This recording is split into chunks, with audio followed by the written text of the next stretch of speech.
estaba escuchando a Andrés y me entró como una pequeña crisis existencial, porque me estaba preguntando qué podía aportar yo sobre este tema cuando, en primer lugar, va alguien, aunque no experto en historia antigua, sabe algo más de historia que yo, y luego va alguien que es filósofo prácticamente especializado en historia también antigua, pero quizás la mejor descripción es que es un friki. Pero yo no soy ninguna de ambas, así que en ese sentido me siento un impostor y también me siento impostor porque yo estudié psicología y hay un gran debate sobre si somos de ciencias o de letras, así que también estoy un poco en limbo. Así que siento que tengo que contextualizar un poco qué puedo aportaros ya a vosotros sobre este tema. No soy historiador, no soy un experto en el tema, así que no esperéis esa rigurosidad que puede tener Andrés o que pueda tener Rubén cuando lo oigáis a él. No esperéis eso, que voy a profundizar, que voy a dar el mejor caso histórico con sus matices, con todos los detalles. No, ahora mismo en español hay recursos que lo hacen mucho mejor que lo pueda hacer yo ahora mismo y no hace falta mirar a nadie. Así que, ¿qué es lo que creo que deberéis de esperar de mí?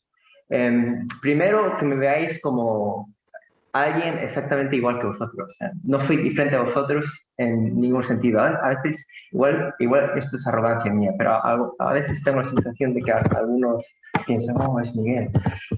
Pero de verdad que soy igual que vosotros. Soy un estudiante que fue a la universidad, que es cristiano y como cristiano le interesa compartir su fe con las demás personas. Y también le interesa responder la pregunta, ¿por qué es cristiano? Y en esa búsqueda he acabado leyendo y dedicando tiempo a leer cosas sobre Jesús, a enamorarme más de él y a descubrir un montón de cosas que nunca había tenido en cuenta. Esta perspectiva histórica de Jesús, entender a Jesús desde la historia, como dice Andrés, a mí me fascina mucho, así que podría estarme horas escuchando hablar de él y a otros sobre este tema. Pero bueno, dicho todo eso, voy a ser valiente y voy a ser provocador e incluso ofensivo. Lo que nos compartió antes Andrés, lo que va a compartir luego Rubén, lo que están compartiendo en la sala de al lado, todas las explicaciones que habéis escuchado en vuestra vida, en realidad no sirven para nada. No valen para nada. No valen para nada si este tema no lo tenéis claro. Me animo a ser así de ofensivo porque Pablo lo era. Pablo decía que vana es nuestra fe si Jesús no resucitó. Toda nuestra predicación no sirve para nada. Así que quizás debería sacar mis notas. O quizás debería abrirlo aquí. Perdonadme un minuto. Pero bueno, el caso es que sin la resurrección no es verdad. Entonces, nada importa. Igual es un tema intelectual, estimulante y todas esas cosas, pero ¿por qué estamos perdiendo una hora? En realidad, ¿cuántas horas vamos a estar aquí hablando sobre Jesús y sobre la importancia que tiene para nosotros? Si Jesús no resucitó, sin resurrección hay Jesús, pero no hay Cristo. Sin resurrección hay vida, pero también hay muerte. Sin resurrección hay futuro, pero no hay presente, pero no hay futuro. Sin resurrección hay sabiduría, pero no hay salvación. Sin resurrección hay una bonita historia, una bonita película que no está basada en hechos reales. Así que todo lo que hemos aprendido hoy, todo lo que hemos aprendido en otras ocasiones en Peiras, toda vuestra vida cristiana, se tiene que basar en una convicción, y es que Jesús está vivo hoy y que Jesús resucitó. Así que por eso creo que es importante que tengamos este esquema mental sobre nuestra opinión de la resurrección en el siglo XXI. Así que, porque esto, bueno, me parece importante que respondamos a estas 4 preguntas hoy. Así que voy a intentar empezar a hablar mucho más rápido. Voy a intentar ajustarme a los tiempos. Primera pregunta, ¿por qué es tan importante? Tenemos que saber por qué la resurrección es importante. Sabemos que es importante, Pablo hace énfasis, yo acabo de hacer mucho énfasis en que es importante, pero ¿por qué lo es? En segundo lugar, ¿tiene sentido hablar de resurrección en el siglo XXI? Estamos en el siglo XXI. Está bien que hablemos de historia, de cómo el cristianismo dio forma a lo que somos hoy, pero ya está, ¿qué más da? Si tuvo su influencia en aquel momento y ahora, si Jesús no resucitó, la resurrección, milagros. En el caso de que tenga sentido hablar de la resurrección, tenemos que preguntarnos si tenemos buenas razones para pensar que pudo ocurrir, cuál es la base histórica de la resurrección. Y en último lugar, creo que es importante plantearnos cómo hablamos a mis amigos de la resurrección. Primera pregunta, ¿por qué es tan importante? Es importante por muchas cosas, pero me gustaría separar estas tres razones. Un motivo racional, un motivo existencial y un motivo evangelístico. Esto es una separación artificial, pero didáctica. ¿A qué me refiero con un motivo racional? Básicamente, lo que significa la resurrección es que el cristianismo es único. La religión tiene un problema. La religión tiene el problema de que normalmente es un constructo filosófico, en el mejor de los casos, que puede tener una coherencia interna, pero que básicamente consiste en confiar en los líderes que tuvieron algún tipo de experiencia, que tuvieron algún tipo de iluminación, que trajeron una serie de ideas que de alguna forma revolucionaron el entorno en el que se encontraron. Pero el cristianismo no se trata solamente de confiar en lo que Jesús dijo, sino de ver lo que hizo y lo que ocurrió a su alrededor.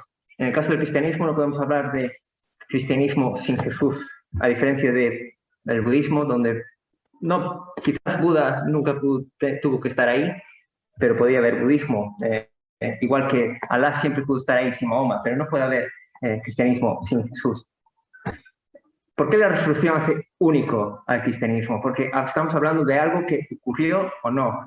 No estamos hablando de creer o no creer. Estamos hablando de, podemos ir a la historia, ver qué cosas pasaron y sacar nuestras propias conclusiones.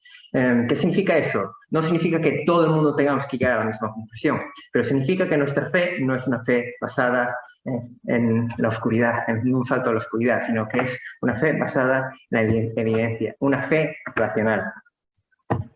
Y eso es súper importante, porque necesitamos buenas razones para aquello en lo que creemos. Un motivo existencial, básicamente porque la resurrección es el Evangelio.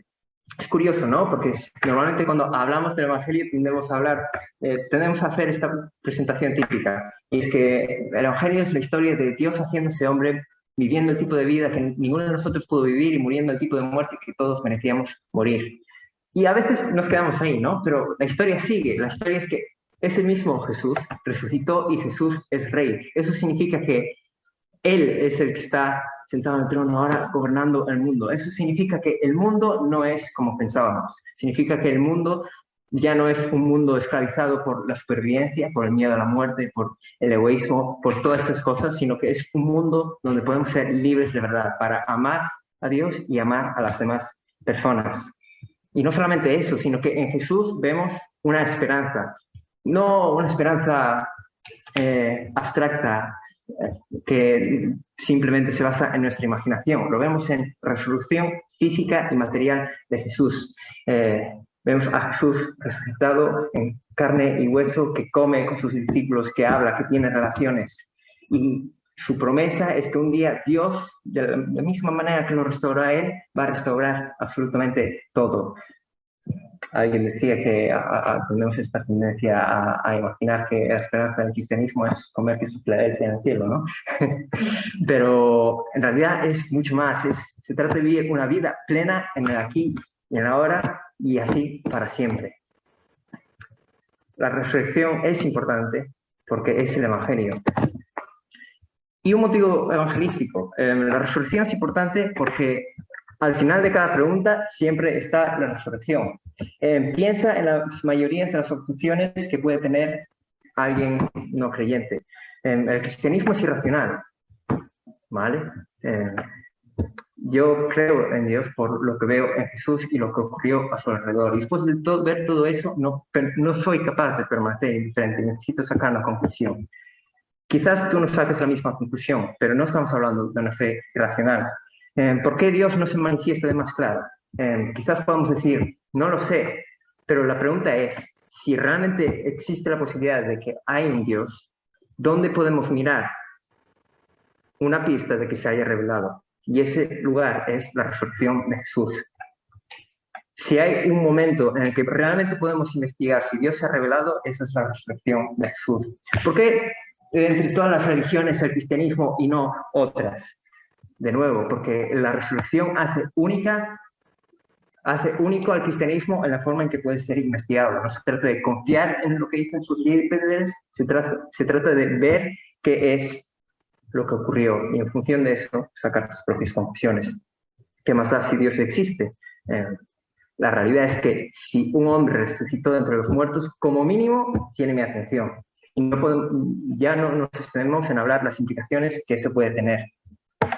La pregunta más difícil de los cristianos, ¿por qué Dios permite el sufrimiento? Para mí, en mi opinión, no hay una respuesta a eso. Para mí, la respuesta más honesta que podemos dar a los cristianos es un no lo sé. Pero la razón por la que podemos decir algo más y no simplemente quedarnos con el no lo sé es la resurrección. La resurrección significa que el sufrimiento tiene fecha de caducidad y que todos los que sufrieron y los que van a sufrir tienen una esperanza certera y real. Si es la resurrección de verdad ocurrió, lo cambia todo. Damas y caballeros, la resurrección es la clave y si no ocurrió, gana es nuestra fe. Así que por eso creo que es importante que tengamos claro cómo hablar de la resurrección en un contexto como el nuestro, en el siglo XXI, cuando demanden razón de nuestra esperanza. Así que creo que la siguiente pregunta que deberíamos plantearnos es si tiene sentido que hablemos de la resurrección en el siglo XXI, ¿no? Porque a la hora de hablar de resurrección van a saltar algunas alarmas. Estamos hablando del Rey de los Milagros, un hombre que resucita, no lo vemos todos los días. Así que tenemos que tener en cuenta cuáles son esas alarmas. Y aunque siempre animamos a escuchar a cada pregunta, a cada persona, porque cada persona tiene sus propias historias, sus propias preguntas, sus propios prejuicios y todo. Así, de forma general, yo creo que hay dos obstáculos principalmente, por lo menos a nivel intelectual. Luego, a nivel personal, como siempre, tenéis que escuchar a la persona detrás de la pregunta. Pero así, a nivel general, dos prejuicios que podrían ser comunes ¿son realmente posibles los milagros? Vivimos en el siglo XXI, vivimos en una cosmovisión naturalista. Los milagros no son posibles. ¿Para qué me hablas de resurrección cuando sabemos que este tipo de cosas no pueden ocurrir? Y por otro lugar, ¿podemos saber algo sobre historia? Normalmente cuestionamos, ¿no?, los documentos en los que se basan los cristianos para hablar de Jesús y de todo lo que ocurrió a su alrededor. Así que básicamente la pregunta es, ¿nos podemos guiar del Nuevo Testamento? Me alegro de que haya tocado algo Andrés antes, y aunque eso podría ser todo, también se podría hablar ahora, ¿verdad?, con un montón de matices y donde no es simplemente sentar cátedra sobre algo, sino que habría que hablar mucho. Pero creo que podemos decir algo en unos pocos minutos. En primer lugar, ¿son realmente posibles los milagros? Tengo la sensación de que esta es una conversación que se extiende un montón cuando lo tenemos con nuestros amigos no creyentes de forma innecesaria. Porque en realidad yo creo que es muy simple. Si Dios lo creó todo y las leyes que rigen el mundo en el que vivimos, ¿qué problema hay en que ese mismo Dios pueda introducir un nuevo tipo de evento?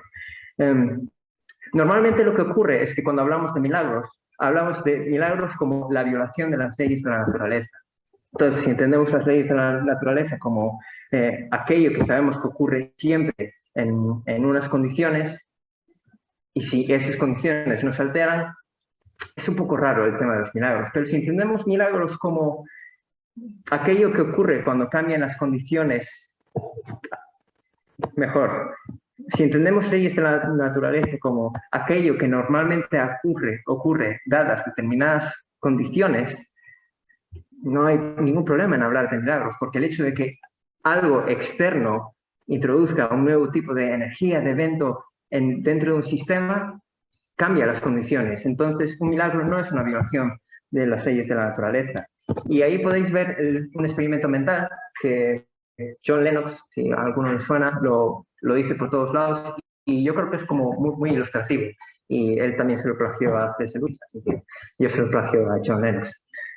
Pero bueno, él básicamente os pide, imaginad esto, si esta noche me voy a dormir y dejo encima de mi mesa de noche 2 billetes de 10 euros y cuando me despierto por la mañana solo hay 10 y no encuentro los otros 10 por ningún lado, lo primero que pienso no es, vaya, las leyes de la aritmética me han quitado 10 euros.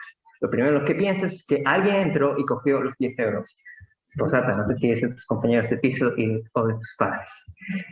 Pero básicamente, si partimos de la idea de que nuestro universo es un sistema cerrado, al igual que si creemos que nada puede entrar y salir de nuestro cuarto, entonces obviamente que desaparezcan 10 euros es muy sospechoso.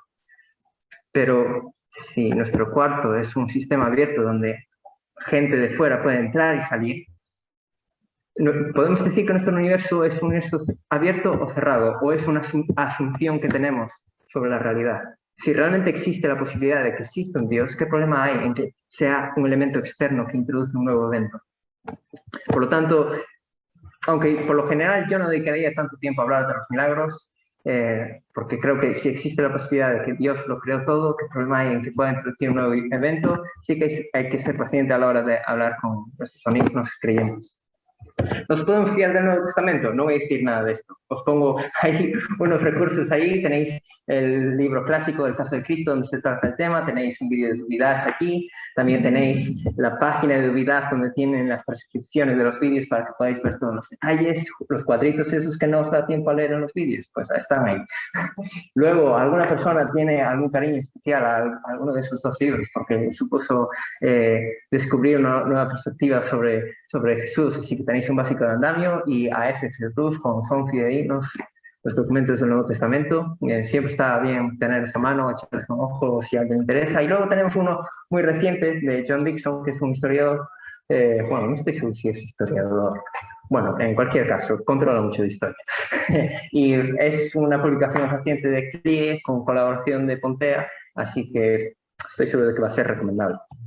Luego, si tenéis preguntas por los recursos, os lo paso, vamos. Pero bueno, sí que me gustaría decir tres cosas, y alguna ya la tocó Andrés, que de hecho me gusta. Cuando hablamos de estudiar históricamente a Jesús y todo lo que ocurrió a su alrededor, está bien que no insistamos o que no hablemos de que necesitamos hablar de la autoridad, inspiración e inerrancia de la Biblia. Normalmente la gente no creyente nos viene y dice, pero tú crees que hay algo especial en la Biblia. Y en realidad podéis perfectamente decirles, no, yo no creo que tenga nada especial en la Biblia. Simplemente lo analizo como cualquier otro documento que analizarías y entonces saco mis propias conclusiones. Pero casualmente las conclusiones que no puedo evitar son que Jesús fue alguien increíble y que resucitó. Analizar el Nuevo Testamento como analizarías cualquier otro documento. Eso es lo que debéis tener en cuenta a la hora de hablar sobre este tema. ¿Y qué de las demás movidas en la Biblia? Tenemos que hablar de Génesis, tenemos que hablar de la cadena, si fue histórico o no, tenemos que hablar de todas esas cosas.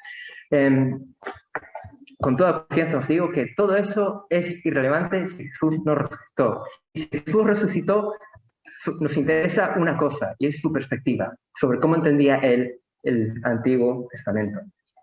Así que, dicho eso, es bueno que tengáis en mente que quizás son unas ideas generales sobre lo que podría obstaculizar a la hora de escuchar sobre la resurrección. Pero bueno, si vamos a hablar de la base histórica de la resurrección, ¿qué deberíamos tener en cuenta? Bueno, aquí, como he dicho, no soy un experto para presentar el mejor caso de la resurrección. Lo que debéis esperar de lo que os voy a contar aquí es tener un esquema más que nada y un poquito las razones fundamentales. Como he dicho, hay muchísimos mejores recursos ahora mismo que entran en mucho más detalle. Tenéis el clásico libro del caso de Cristo, tenéis algo más sencillito que es ¿Qué tipo de esperanza? De Michael Potts, también John Lennon lo trata en su libro Disparando contra Dios, tenéis la página de Dubidas y los vídeos de Dubidas, que me parece que en español ahora mismo, así a nivel de accesible para todos, creo que esto es lo mejor que hay, sin que se te suba mucho.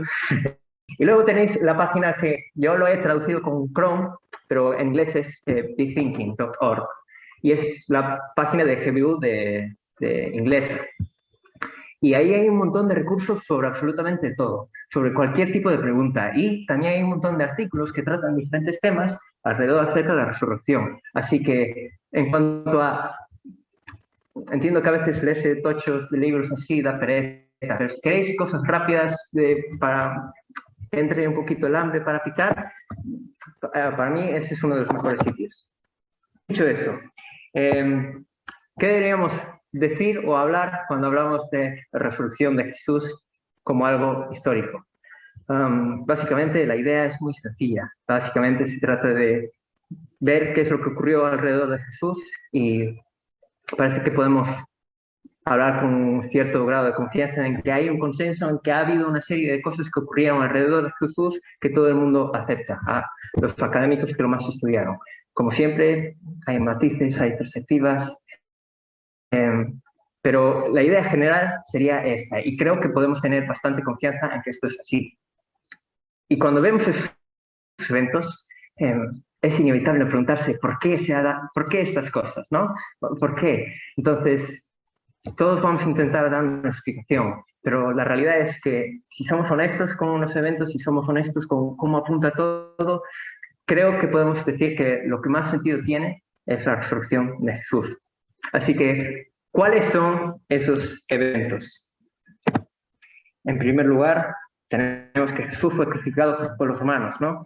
Algunos dirían que es un hecho que no tiene sentido discutirlo, ¿no? Pero por si acaso es bueno tener en mente que lo tenemos en los 4 evangelios, que son 4 fuentes, tenemos fuentes no bíblicas también, antes mencionaba a Plinio y a Josefo, ¿no? Y tenemos grafitis como ese, ¿no? Alexámenos adora a su Dios, lo pone ahí. Así que como que está bastante claro que que Jesús fue crucificado. Jesús fue enterrado en una tumba conocida. De hecho, si buscáis en Google Maps, aparece una calle José de Arimatea al lado de Maús. No quiere decir que fue ahí enterrado Jesús para nada, está en México. O sea, pero en aquella época sabían dónde fue enterrado Jesús. Tiene sentido que esto fue así, porque por un lado mencionan a José de Arimatea. Este era un miembro del concilio que condenó a Jesús. No tiene sentido inventarse a un hombre así que estaba ayudando a los cristianos cuando fue el mismo hombre que condenó a su líder, ¿no? ¿Qué clase de favor es ese? Podemos esperar que la tradición judía era normal dar enterramiento a incluso criminales y extranjeros, no solo a los suyos. Y básicamente todo movimiento cristiano se basaba en que se podía identificar una tumba. Entonces, es difícil no reconocer como que esto era así. Aparte de que no existe ninguna tradición temprana alternativa a la tumba conocida. El siguiente evento del que podemos tener bastante certeza es que había una tumba vacía, un cuerpo ausente. Realmente nadie dudaba de esto. De hecho, los primeros que se empezaron a cuestionar esto no fue hasta 200 años después. Pero incluso los enemigos del cristianismo acusaban a los cristianos de haber robado el cuerpo. ¿Pero qué significa eso? ¿Que no había tumba? No, precisamente, que había una tumba y un cuerpo desaparecido, ¿no? Si no hubiera una tumba o no hubiera un cuerpo desaparecido, no tiene sentido decir, hey, lo habéis robado. No. Además, esto se refuerza por el hecho de que las primeras mujeres, los primeros testigos fueron mujeres. Talmud decía que el testimonio de una mujer no tenía ningún tipo de validez. En aquella época tampoco las estimaba mucho, y sin embargo, si estás inventando una historia con expectativa de que va a ser revolucionaria, no le empiezas diciendo que lo encontraron mujeres. Así que esto como que refuerza mucho la idea de que esto no puede, sino que esto tenía que ser así. Los discípulos de Jesús estaban convencidos de que vieron a Jesús resucitado. Podemos hablar de 3 grupos de personas, particularmente, de nuevo, las mujeres. No tiene sentido confiar en que las mujeres vieron a Jesús y confiar en su testimonio en aquella época. Y si te vas a inventar una historia, no pones a mujeres de testigo. Los discípulos de Jesús, que lo traicionaron, los que lo abandonaron justo antes de morir, esos mismos de un día para otro cambiaron y empezaron a predicar por todos lados que vieron a Jesús vivo. Y los escépticos, el hermano de Jesús, Jacobo y Pablo, que no tenían ninguna razón para creer que Jesús era algo más que un hombre cualquiera, que un familiar. Y sin embargo, después también se unieron en este movimiento, en esta predicación de que habían visto a Jesús vivo. Y estos testimonios no son desarrollados a lo largo del tiempo, sino que tenemos textos que sugieren que ya afirmaban esto pocos años después de la muerte de Jesús. Así que es difícil pensar cómo surge todo el movimiento cristiano sin la convicción de que habían visto a Jesús. Y aquí sí que es importante aclarar de qué estamos hablando. Estamos hablando de la convicción de que vieron a Jesús. No estamos hablando del hecho de que vieron a Jesús. Hablamos de la experiencia que tuvieron. Sabemos que han tenido algún tipo de experiencia tan radical que hizo que se diera todo lo que vemos de aquí en adelante. Pero lo que produjo esa experiencia es otro tema. Necesita una explicación. Así que, en último lugar, vamos a hablar de la expansión de una idea revolucionaria en el lugar y en el tiempo que lo hace. Antes hablábamos de números, antes comentaban que igual los cristianos no eran tan perseguidos, pero en realidad, la realidad es que sí que eran perseguidos. Y la realidad es que fueran 25.000 o menos o más, sigue siendo un número muy alto de cristianos que adoptaron una idea que era revolucionaria. Primero porque era la afirmación de que Jesús había resucitado. Y todo eso ocurre en la ciudad al lado de donde ocurrían todos los eventos, de la tumba vacía, de las personas que dicen que lo habían visto. Eso significa que cualquiera que escuchaba eso podía ir a las personas que decían que lo habían visto, podían ir a la tumba y ver si eso era así. Fue revolucionario en el tiempo que lo hace. No estamos hablando de muchas generaciones, que ocurre 300, 400 años. Hablamos de igual un par de décadas. Y a los pocos años ya sabemos que los cristianos estaban predicando que habían visto a Jesús resucitado. Y la idea es revolucionaria, porque a veces pensamos, ¿no?, que en aquella época se creía en resurrecciones, dioses que mueren, resucitan, pero en realidad era el concepto de resurrección que tenía en aquella época era revolucionario. El mundo no judío tenía una concepción de resurrección como esperar que los muertos resuciten. Si te morías, te morías. Hay un montón de textos y obras que hablan de esta idea y de la fuerza de la muerte, por decirlo de alguna manera. Luego los propios judíos no tenían esta idea de resurrección, ¿no? Normalmente tenían diferentes perspectivas. Algunos decían que no iba a haber una resurrección como tal, otros decían que iba a ser solamente al final de todos los días y seremos todos a la vez. Pero la idea de que un hombre se iba a resucitar en un momento y concreto, dado en el tiempo, y que concretamente ese hombre iba a ser el Mesías, no estaba en sus ideas preconcebidas. Así que, igual no debería ser tan rápido. Así que eso es como lo que yo diría que tenéis que como memorizar en vuestra mente, en el sentido de los eventos, qué cosas ocurrieron alrededor de Jesús, de las cuales puedo estar bastante seguro que ocurrieron y que necesitan una explicación. Ahora, si le preguntas a diferentes autores que trabajan más este tema, se organizarían estos eventos de diferente manera. Algunos los dividirían más. Otros los resumirían en dos, los resumirían en la tumba vacía y en las apariciones. Otros añadirían otras cosas más. Eso creo que depende más de lo que cada uno esté dispuesto a profundizar. Pero creo que este es como el esquema simple, lo básico que creo que podéis tener en mente. Que Jesús murió crucificado, que Jesús fue enterrado en una tumba conocida, que había una tumba vacía y un cuerpo ausente, y que los discípulos tenían la convicción de haber visto a Jesús hasta el punto de morir por afirmarlo, que creo que no lo he mencionado, pero igual eso es importante saberlo. Y este es el rollo, que todo el mundo está dispuesto a morir por lo que cree, pero nadie está dispuesto a morir por una mentira. Así que, y por último, la expansión de una idea revolucionaria en el lugar y en el tiempo que lo hace. Bien, esto está muy bien, pero ¿cómo es posible todo esto, no? ¿Cómo unimos todos los eventos? ¿Cómo explicamos el movimiento cristiano posterior, la predicación de los cristianos? ¿Cuál es la explicación de estas cosas? Hay diferentes teorías por ahí. Algunos dirían que la resurrección es una leyenda desarrollada a lo largo del tiempo, que al principio no predicaban la resurrección, pero que fue apareciendo con el tiempo. Otros incluso dirían que en realidad sí que se hablaba de resurrección, porque era en términos espirituales, ¿no? Y luego cogió la forma de resurrección física como tal. pero bueno, tenemos este texto que es como el clásico, el eje, el pilar, por decirlo de alguna manera, del testimonio cristiano, del testimonio cristiano en los primeros años, y lo voy a leer, ¿sabes?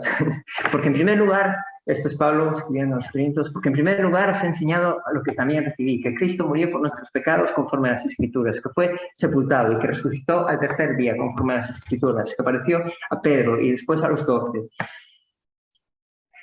Luego apareció a más de 500 hermanos a la vez, de los cuales muchos viven todavía, y otros ya duermen. Luego apareció a Jacobo y después a todos los apóstoles. Y al último de todos, como a uno nacido fuera del tiempo, apareció a mí también.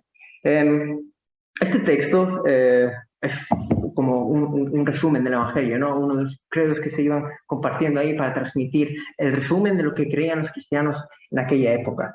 Y hay diferentes dataciones, pero creo, sin entrar en muchos detalles, hay mucha confianza en que se puede datar de que esto ya corría entre los cristianos en menos de 10 años, sí, supongo que se puede decir mucho, pero voy a decir, en menos de 10 años desde que Jesús murió. Algunos incluso hablarían de 3 años después y estaban hablando de esto porque, bueno, Pablo probablemente esto lo recibió justo cuando se convirtió, y Pablo se convirtió muy poquitos años después. Así que tiene sentido pensar que esto es muy temprano, así que no tiene sentido hablar de la resurrección como un desarrollo tardío, sino como algo que estaba ahí desde el principio. Murió otro que no era Jesús. Esto, por lo general, no creo que no se diría, pero por si acaso alguien tiene un amigo musulmán o algo así, es verdad que los musulmanes sí que tienen la idea de que, y por haber dicho, nosotros matamos al ungido hijo de Mariam, el mensajero de Alá, pero aunque así lo creyeron, no lo mataron ni lo crucificaron. Los que discrepan sobre él tienen dudas y no tienen ningún conocimiento de lo que pasó, sino solo sin conjeturas, pues con toda certeza que no lo mataron. Ellos creían que Jesús no fue Jesús el que fue crucificado.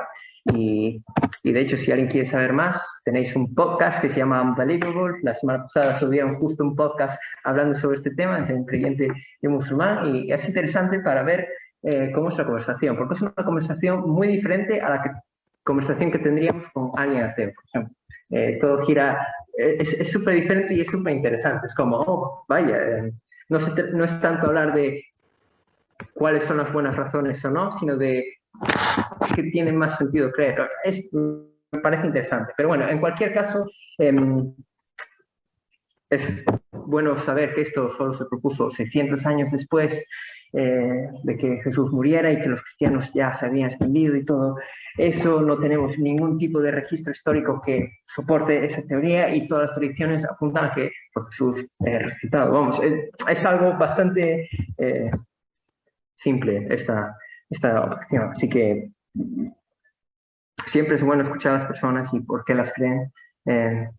Hay personas que creen esto con su corazón y creo que es bueno escucharlas, así que no quiero minimizar eso, pero de cara a ser rigurosos históricamente, no se sostiene, por decirlo de alguna manera. Jesús no murió en la cruz. En realidad lo que pasó es que consiguió sobrevivir, pensaban que estaba muerto, pero luego pues no murió, ¿no? Bueno, sabemos muy bien que los romanos sabían matar, pues creo que voy a hacer esto. Sí. Sabemos que los romanos lo hacían muy bien, no hay evidencia de que nadie sobreviviera a la persecución. Tenemos algún relato de que recogieron a alguna persona crucificada antes de que se muriera, pero no acabó, fueron 2 personas y una no acabó bien. Vamos, que los romanos sabían matar muy bien, sabían hacerlo muy bien. Si no moría por asfixia, que era normalmente como morían los crucificados, les rompían las piernas para que murieran asfixiados. Y concretamente, es curioso como en los evangelios tenemos el dato de que cuando le clavan la lanza sale sangre y agua, ¿no? Y a día de hoy sabemos que es prueba médica de que estaba más muerto que vivo. Pero también necesitamos buscar una explicación coherente con todo, ¿no? Entonces, imagínate que sí que vivió. ¿Quién estaría dispuesto a seguir a un Dios moribundo, ¿no? A un Jesús moribundo? ¿Cómo fueron capaces de remover la piedra? ¿Quién estaría dispuesto a dar su vida por un muerto, literalmente. Bueno, un muerto, sí, un muerto en el sentido de que estaba en muy malas condiciones. Vamos, que no ayuda a explicar los hechos que tenemos antes. Otra teoría que podría surgir por ahí, supongo, es que Jesús no fue enterrado en una tumba, que fue enterrado en una fosa común. Normalmente esto no se incluye, creo, entre las teorías que es alternativas, entre las explicaciones alternativas a los eventos. Pero sí que es cierto que hay algunos autores importantes por ahí que no son cristianos, que estarían dispuestos a insistir en que Jesús no fue enterrado en una fosa común. Sin embargo, como mencionábamos antes, no solamente tiene más sentido, sino que tenemos buenas razones de pensar que Jesús fue enterrado en una tumba conocida, que no fue lanzado a una fosa común donde hay un montón de cuerpos donde se descomponen y luego no los podemos desconocer. De nuevo, los enemigos de Jesús no acusaban a los cristianos de inventarse una tumba o un cuerpo desaparecido. Los acusaban de robar el cuerpo en una tumba conocida. De nuevo, el texto que tenemos antes, 1 Corintios, aunque no habla de la tumba de José de Arimatea, sí que se habla de cómo Jesús fue enterrado. Antes hablaba de pruebas arqueológicas, ¿no? Sabemos que era posible que en aquella época algunas personas crucificadas recibieran enterramiento, porque lo que se suele decir de la fosa común es que a los criminales que se crucificaban no tenía sentido darles un enterramiento honorífico, así que se les tiraba a una fosa común. Sin embargo, sabemos que a lo largo de la historia sí que ha habido crucificados a los que sí se les hacía un enterramiento y hay buenas razones que Jesús fue uno de ellos. Aparte de que seguimos sin explicar el hecho de la convicción de los discípulos de ver a Jesús después. Si realmente se inventaron esa película después, ¿quién está dispuesto a morir por la mentira? Las mujeres se equivocaron en tumba, ¿no? Fueron las primeras mujeres las que fueron a la tumba a ver el cuerpo de Jesús y entonces de repente ven que está abierta y que no hay nadie, ¿no? Y es como, además en aquella época eran mujeres, ¿no? Era normal que se equivocaran. Pero luego los propios discípulos de Jesús fueron a la tumba y también llegaron a la misma conclusión que las mujeres. E incluso suponiendo que también los discípulos también se hubieran equivocado, imagina a Pedro predicando por ahí que había visto a Jesús y con toda su ilusión, he visto a Jesús vivo y ya no está en la tumba. Y imaginaos a alguien al fondo diciendo, hey, idiotas, os habéis equivocado de tumba. Jesús está aquí, esa tumba es la de Paco que acaban de sacarlo ayer. Era tan sencillo como eso. Y así que pensar que se equivocaron de tumba para explicar todos los hechos y la convicción de que Jesús se les había parecido tampoco se sostiene. Otra posibilidad, le invito a un café a que adivine de qué peli es esa foto. Alguien se llevó el cuerpo. Hay diferentes propuestas por ahí. Algunos dirían que son ladrones de tumba, pero sencillamente, ¿por qué? ¿Por qué un ladrón iba a arriesgar su vida para entrar a una tumba donde no había nada? Quizás fueron las autoridades judías, pero de nuevo, no tiene sentido porque precisamente querían frenar a los cristianos y era tan simple como decir, aquí está el cuerpo, pero no, acusaban de que fueron los discípulos los que robaron el cuerpo. Y de nuevo, quizás fueron los discípulos los que robaron el cuerpo, pero de nuevo, no explica el hecho de cómo los cristianos que en principio habían traicionado a Jesús, estaban tristes, deprimidos, de repente cambian y empiezan a explicar que vieron a Jesús. Y si todo eso está basado en que ellos se montaron su película, robaron el cuerpo y decidieron, hey, vamos a hacer esto, sigue sin explicar cómo alguien está dispuesto a morir por una mentira. Yo suelo mentir para no meterme en tantos problemas, pero no suelo mentir para meterme en más problemas todavía y poner en riesgo mi vida. Y por último, los discípulos estaban alucinando a la hora de explicar la convicción de que habían visto a Jesús. Aquí ya me siento un poco más tranquilo y sosegado porque aquí es donde yo controlo más como psicólogo. Así que, bueno, la propuesta es muy sencilla, ¿no? Que los discípulos estaban alucinando. Bueno, a día de hoy sabemos mucho sobre cómo funcionan las alucinaciones, sobre cómo influyen en las personas y sin duda la forma en que ellos describen las apariciones de Jesús no se ajustan a las alucinaciones. Las alucinaciones suelen ser muy personales, suelen estar muy conectadas con la historia personal de cada una, no son colectivas. es sencillamente muy imposible de pensar cómo diferentes personas están teniendo un tipo de alucinación tan concreta, pero siendo diferentes personas, cuando no han tenido apenas ningún tipo de contacto. Sobre todo cuando estamos hablando no de una, dos, tres personas, sino que estamos hablando de las mujeres, los discípulos de Jesús, de escépticos que no tenían ningún tipo de predisposición, de los montones de testigos que se mencionan después. Vamos, que no tiene sentido hablar de alucinaciones. Además, si nos ponemos más técnicos, sabemos que las alucinaciones como que están mucho más relacionadas con algún tipo de daño cerebral. Lo más frecuente, aquellos que están más relacionados con la historia personal de la persona, y eso suelen ser auditivas, que se pueden combinar con algunas formas de alucinaciones visuales, pero sobre todo son auditivas. Así que, sencillamente, es inventarte una nueva teoría de la alucinación para tener que explicar esa teoría. La psicología actual, la psiquiatría actual, con lo que saben sobre alucinaciones, dirían, no, te estás inventando otro milagro. Quizás sí que no se suele mencionar, pero sí que me gustaría hablar de delirios, ¿no? Se suele llamar delirios a determinadas ideas y creencias que tienen algunas personas que son una clara distorsión de la realidad cercana en la que se encuentran. Tengo la idea de que me están ahora, bueno, es que ahora literalmente alguien me está escuchando por la pantalla del ordenador, pero quiero decir, si estoy viendo la tele, pienso que el presentador se está refiriendo a mí, si pienso que alguien me está escuchando a través de las paredes y todo ese tipo de cosas. Quizás ese tipo de delirios sí que podría ajustarse más a lo que ocurrió. Quizás todos empezaron a delirar, ¿no? La fuerte intensidad emocional de las mujeres la compartieron con los discípulos, entonces empezaron a sembrar esta idea de que Jesús de alguna manera lo estaban viendo vivo, no necesariamente que lo vieron, pero sí estaban convencidos de que Jesús estaba vivo y que eso de alguna forma se tradujo en que vieron a Jesús.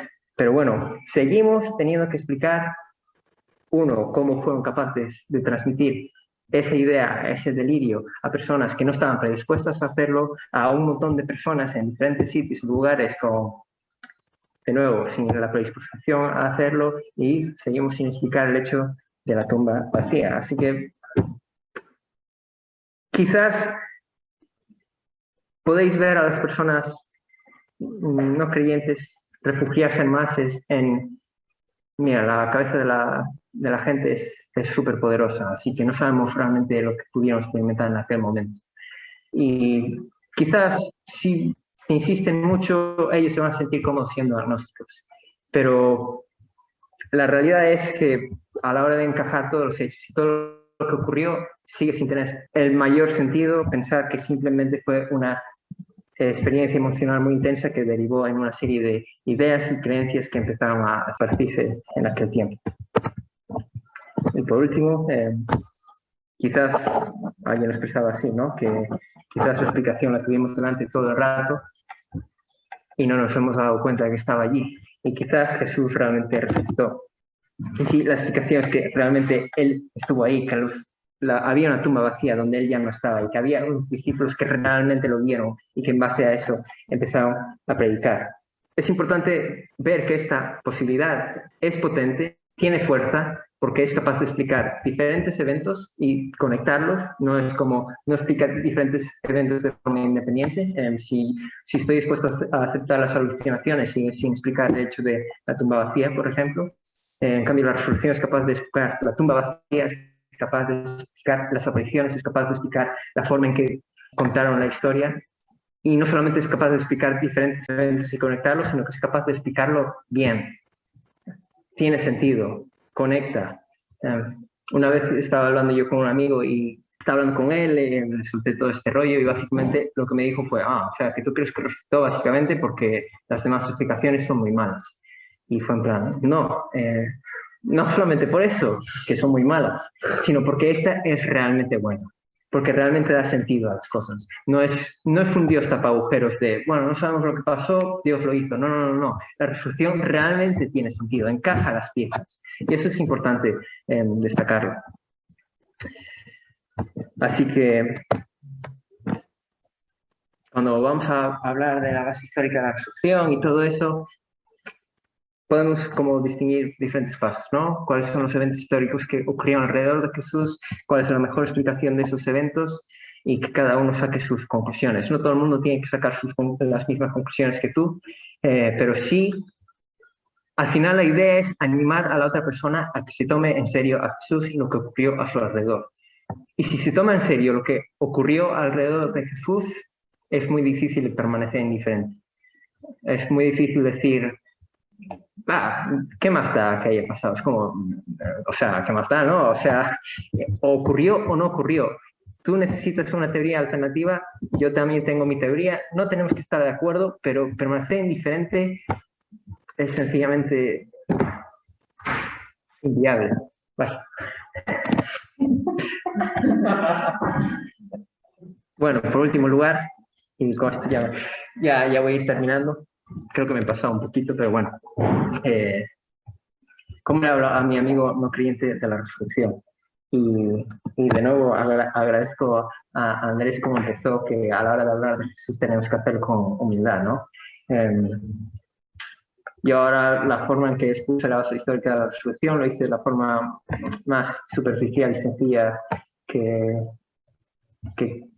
tal como lo entiendo yo, así, esquema general, no de los detalles y así, pero la realidad es que si empiezas a leer, empiezas a entrar en los detalles, empiezas a ver los matices y entonces, por un lado te vuelves, entre comillas, un experto, entonces empiezas a entender un poco mejor cómo funciona la historia y cómo tal. ¿Y qué significa eso? Significa que cuando te encuentres con personas no creyentes que te pregunten sobre cómo funciona la historia, si acaso se puede saber y tal, creo que cuando estudias la resurrección, cuando estudias la base histórica de la resurrección y cómo funcionan estos casos y cómo funciona la deducción y todo eso, es muy tentador ser arrogante y es muy tentador ver a la otra persona y decirle, no tienes ni idea de historia. No te has tomado el tiempo y el esfuerzo que yo he tomado para analizar esto con seriedad y me ofende que seas tan ingenuo y tan ignorante. Y es como, no, la resolución no es para demostrar que tenemos razón, la resolución no es para demostrar que somos más inteligentes o que nos interesa más la historia, la resolución es para hablar de Jesús. Tampoco somos expertos porque hayamos leído un poco más sobre historia o sobre todo lo que ocurrió alrededor de Jesús. Tenemos que escuchar siempre a la persona detrás de la pregunta y siempre tenemos que tener eso claro. Así que cuando hablamos de la resurrección tenemos que hablar con humildad, porque no es la prueba definitiva. Es simplemente, son mis razones por las que yo creo y me gustaría compartirlas contigo. No es, ¿quieres creer en Dios? ¿Quieres resolver esa pregunta? Toma caso histórico de la resurrección. No, esto es por lo que yo creo, por Jesús y lo que ocurrió a su alrededor. Con paciencia. De nuevo, depende con quién hables, depende de tus círculos. Probablemente Rubén estará, y quizás Andrés tendrán amigos que son más expertos en estos temas. Igual la sofisticación de la conversación es bastante más alta, pero por lo menos yo hablando con mis amigos, por ejemplo, si no son historiadores, tienen bastante poca idea de cómo funciona la historia en general. Entonces, a veces te vas a encontrar con opciones ridículas, es como, no se puede saber nada de historia, ¿no? O se van a burlar de ti, históricamente no tiene sentido hablar de la resurrección, es un cuento de hadas. La resurrección de Jesús tiene la misma naturaleza que un cuento de hadas. Y es súper frustrante todo eso, pero realmente lo que tenemos que pensar es que la persona está empezando en un sitio diferente a ti. Entonces, tenemos que empezar donde está la persona y con paciencia escucharla, y si tienes suerte y si Dios lo quiere, pues la persona va a estar dispuesta a escucharte. Así que con paciencia, caminar con la persona, quizás no siempre tienes que hablar de la base histórica de la resurrección. Y en último lugar, con confianza. Una de las razones por las que yo creo que tendemos a hablar de que Dios se hizo hombre y que murió por nuestros pecados y que ese es el Evangelio y que ahí nos quedamos, es porque la resurrección es una bomba demasiado fuerte. Vamos a admitirlo, ¿no? Hablar de la resurrección a día de hoy significa quizá que en el momento en que dices resurrección, la persona te deja escuchar. Entonces, entiendo que muchas veces nos sintamos cohibidos a la hora de hablar de la resurrección, ¿no? Pero creo que tenemos que tener confianza en que si esto es verdad, si tenemos buenas razones para hacerlo, sin duda va a ser desafiante y es inevitable, pero si no desafías tú lo que la gente piensa sobre el mundo, ¿quién lo va a hacer, no? Pablo lo hacía en Atenas, ¿no? Y se burlaron, pero otros les escucharon. Pablo lo hizo ante Agripa y aunque no lo convenció, no dudó en contarle el Evangelio, Pablo. No solamente por eso, sino que también porque las cosas más importantes para las personas, si lo pensáis, para cualquier persona, no solamente para nosotros creyentes, no se pueden demostrar. ¿Cómo demuestras los derechos humanos? ¿Cómo demuestras que esto está bien y que está mal? ¿Cómo demuestras que el mundo es la naturaleza y nada más? Ese tipo de cosas no se demuestran. No significa que no tengan razones, significa que son una serie de convicciones que en base a su experiencia, en base a sus relaciones y en base a su reflexión personal han concluido eso. De la misma manera, nosotros podemos confiar en que lo más importante de nosotros es que Jesús ha resucitado y que tenemos buenas razones. Y no solamente eso, sino que también lo tenemos en nuestra experiencia personal, ¿no? Jesús en la cruz, Dios hecho hombre muriendo por nosotros, es una idea preciosa. Pero si no pensamos en que resucitó, se convierte en religión, se convierte en una idea sobre cómo es Dios posiblemente. Pero si realmente hubo un hombre que se llamaba Jesús, que murió por nosotros y que resucitó, estamos hablando de una persona y no de una teoría, una idea y de nada. Así que creo que nada más.